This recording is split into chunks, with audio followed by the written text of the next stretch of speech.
जे प्रतिस्पर्धी आहेत त्यांना संधी मिळून देखील त्यांनी काही काम भरीव असं केलेलं नाहीये।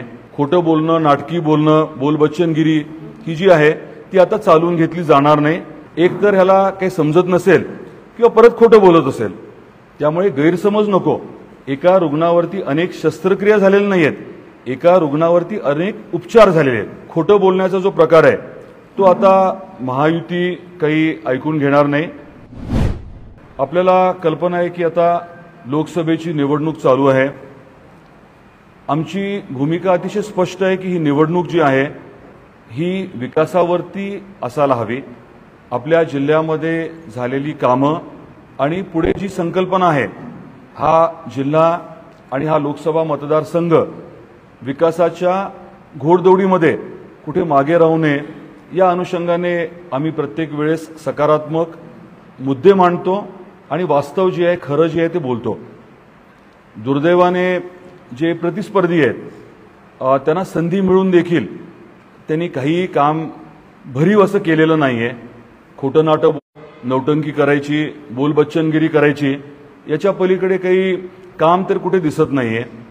आणि त्यामुळे काही विषय मांडणं, जनतेची, मतदारांची दिशाभूल करणं, हे खोटं जे बोललं जातं, सारखं जे बोललं जातं, त्या बाबतीमध्ये जे वास्तव आहे ते जनतेसमोर मांडणं देखील निश्चितपणे गरजेचं असतं। एक मुद्दा आपल्या सर्वांच्या समोर मांडायचा आहे ज्याचं वास्तव आपल्यालाही माहिती आहे।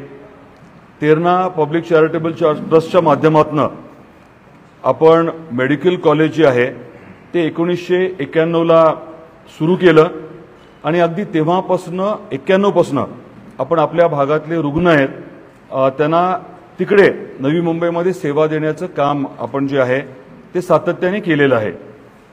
आपण जर गेल्या 10-12 वर्षाचा विचार केला तर रुग्णांवरती साधारण 1 लाख उपचार आपण केले आणि 1 लाख उपचारापैकी 2012 मध्ये शासकीय योजना एक सुरू झाली, त्या निकषामध्ये काही उपचार बसले, परंतु जवळजवळ 73,000 उपचार जे आहेत ते काही कुठल्या शासकीय योजनेमध्ये बसले नाही। त्याला लागणारा जो काही खर्च आहे साधारण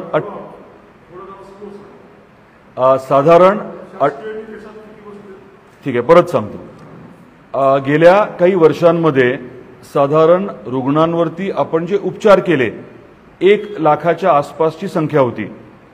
त्याच्यातले अंदाजे 27,000 उपचार जे आहेत ते योजनेमध्ये त्याच्या निकषात बसले, परंतु उरलेले 73,000 उपचार जे आहेत ते 73,000 उपचार निकषात बसले नाही।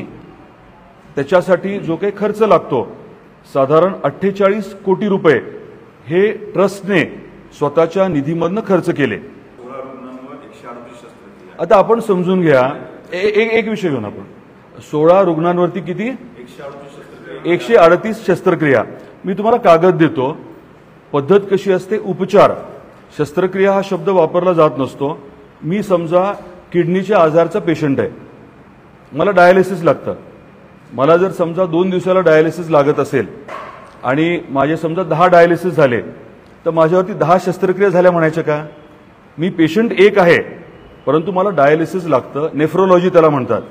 नेफ्रोलॉजीमध्ये डायलिसिस जो आजार आहे त्याला जो उपचार केला जातो, प्रत्येक डायलिसिस हा वेगळा उपचार आहे। मी आज एक डायलिसिस केलं, एक उपचार झाला, 2 दिवसांनी केलं, दुसरा उपचार झाला, 1 आठवड्याने केलं, तिसरा उपचार झाला। एका पेशंटवरती अनेक वेळेस, कधी कधी 10-10, 20-20 वेळेस, तुम्हाला माहिती आहे डायलिसिस आपल्या जिल्ह्यामध्ये, आपल्या जिल्हा रुग्णालयात देखील केलं जातं। एका रुग्णावरती किती वेळेस केलं जातं हे तुम्हाला माहिती आहे। एक तर ह्याला काही समजत नसेल किंवा परत खोटं बोलत असेल, त्यामुळे गैरसमज नको। एका रुग्णावरती अनेक शस्त्रक्रिया झालेल्या नाहीयेत, एका रुग्णावरती अनेक उपचार झालेले आहेत। हा विषय आपल्याला समजला? स्पष्ट आहे ना? उपचार आणि शस्त्रक्रियामध्ये फरक आहे। एका व्यक्तीवरती 50 शस्त्रक्रिया झाल्या असं होऊ शकत नाही, परंतु एका व्यक्तीवरती 50 डायलिसिस त्याचा जीव वाचवण्यासाठी निश्चितपणे होऊ शकतात आणि आपण ते करतो। सर्व प्रकारचे अपडेट मिळवण्यासाठी MD लाईव्ह मराठी चॅनलला सबस्क्राइब करा।